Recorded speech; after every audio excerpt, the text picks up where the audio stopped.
السلام عليكم ورحمة الله وبركاته. جنالك أنا قد دعوانيسو وإيكي أوفيشيال. فالله هداني وعصبتها سبسكرايب نوصار هداد هوران ولجوكتنا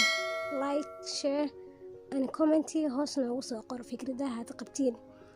ما أنتو حين كهلينا إن شاء الله توبيك آدي مهم واه dad badanna ay ka soo codsadeen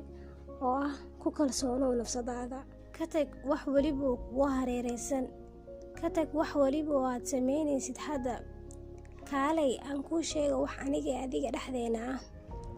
ii sheeg kamaadan daalin miya inaad noloshaada oo dhan aad ku dhumisid raargirinta dadka kale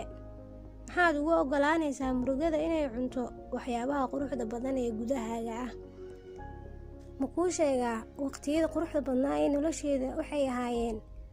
markii aan go'aansaday inaanan qiimo siinin qofka aan qiimaha lahayn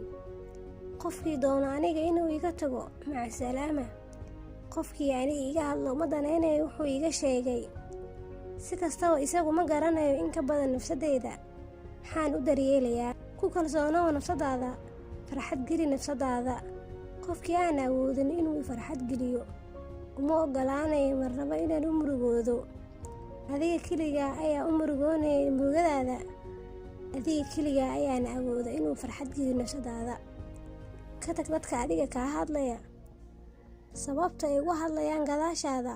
waa xaasidnimada ay u qabaan guushaada iga qaado waano sida adiga aad jeceshahay u seexo darkaaga quruxda badan ee aad haysato xidho qosol ilaa aad indhaha ka ilmeyso hana daryeelin qof doonay inuu adiga ku murugeliyo haddii uu ku cajabgeliyo videoga like saar asxaabtaadan u sheer garay maxaa jeclaan laheedeen inaan mawduuca oo ka hadalno